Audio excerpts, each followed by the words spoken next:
भगवान का चतुर्भुज रूप। भाद्रपद मास की अंधेरी रात में जब आधी रात हुई तो मथुरा के कारागार की कोठरी अचानक अलौकिक प्रकाश से भर गई। भगवान विष्णु अपने चतुर्भुज रूप शंख, चक्र, गदा और पद्म धारण किए हुए में प्रकट हुए। उन्होंने देवकी और वासुदेव को उनके पूर्व जन्मों के पुण्य याद दिलाए और बताया कि वे उनके पुत्र के रूप में क्यों आए हैं। इसके बाद प्रभु एक नन्हे बालक के रूप में बदल गए। 2 के बंधन का टूटना। भगवान ने वासुदेव जी को निर्देश दिया कि वे उन्हें तुरंत गोकुल में नंदराय जी के घर ले जाएं। जैसे ही वासुदेव जी ने बालक को गोद में उठाया, चमत्कार होने लगे। वासुदेव जी के हाथों और पैरों की बेड़ियां अपने आप खुल गईं। कारागार के विशाल दरवाजे खुद ब खुद खुल गए। कंस के सभी पहरेदार भगवान की माया से गहरी नींद में सो गए। 3 उफनती यमुना और शेषनाग का छत्र। बाहर मूसलाधार बारिश हो रही थी। वासुदेव जी ने बालक को एक सूप टोकरी में रखा और उसे सिर पर उठाकर नदी की ओर चल दिए। शेषनाग का साथ। बारिश से कान्हा को बचाने के लिए शेषनाग ने पीछे से आकर अपने फनों का छाता तान दिया।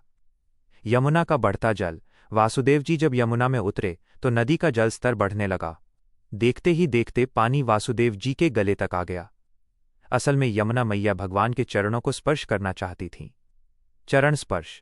जैसे ही श्रीकृष्ण ने अपना छोटा सा पैर टोकरी से बाहर निकाला और यमुना के जल को छुआ, यमुना शांत हो गई और 2 हिस्सों में बंटकर रास्ता दे दिया।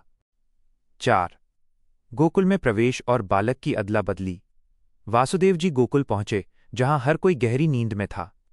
यशोदा मैया ने भी एक कन्या को जन्म दिया था, लेकिन वे प्रसव की थकान के कारण अचेत थीं। वासुदेव जी ने चुपचाप 1 श्रीकृष्ण को यशोदा जी के पास लेटा दिया। 2 वहां से उस नवजात कन्या, जो साक्षात योगमाया थी, को उठा लिया। 5 पुनः कारागार वापसी। कन्या को लेकर वासुदेव जी वापस मथुरा के कारागार लौटे। जैसे ही वे कोठरी में आए, जेल के दरवाजे फिर से बंद हो गए और उनकी बेड़ियां फिर से हाथ पैरों में लग गईं। कुछ ही पल बाद उस कन्या के रोने की आवाज़ सुनकर पहरेदारों की नींद खुली और उन्होंने कंस को खबर दी कि देवकी की 8वीं संतान पैदा हो गई है।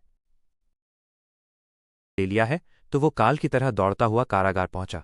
आगे की कहानी बहुत ही रोमांचकारी है। 1 कंस का क्रूर प्रयास। कंस ने कमरे में घुसते ही देवकी के हाथ से उस नवजात कन्या को छीन लिया। देवकी गिड़गिड़ाती रही, तारांकन भैया, ये तो एक कन्या है, इससे तुम्हें क्या डर? इसे छोड़ दो। लेकिन कंस पर खून सवार था। उसने जैसे ही उस कन्या के पैर पकड़कर उसे पत्थर की शिला पर पटकना चाहा, वो कन्या उसके हाथ से छूटकर आकाश में उड़ गई। 2 योगमाया का दिव्य संदेश। वह कन्या साक्षात योगमाया शक्ति थीं। उन्होंने आकाश में अष्टभुजाधारी देवी का रूप धारण किया और हाथ में अस्त्र शस्त्र लेकर गरजते हुए कहा, अरे मूर्ख कंस, मुझे मारने से तुझे क्या मिलेगा? तुझे मारने वाला तो पैदा हो चुका है और वह गोकुल पहुंच गया है। यह कहकर देवी अंतर्ध्यान हो गईं। कंस ये सुनकर थरथर कांपने लगा। उसे समझ आ गया कि नियति को बदला नहीं जा सकता। 3 कंस की घबराहट और षड्यंत्र। कंस डर के मारे पसीने पसीने हो गया। उसने देवकी और वासुदेव से माफी मांगी और उन्हें जेल से मुक्त कर दिया। हालांकि बाद में उसने फिर जुल्म किए। उसने तुरंत अपने मंत्रियों को बुलाया और आदेश दिया कि गोकुल और आसपास के क्षेत्रों में जितने भी नवजात शिशु हैं, उन सबका वध कर दिया जाए।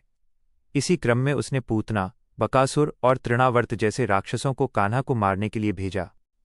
4 गोकुल में उत्सव, नंदोत्सव।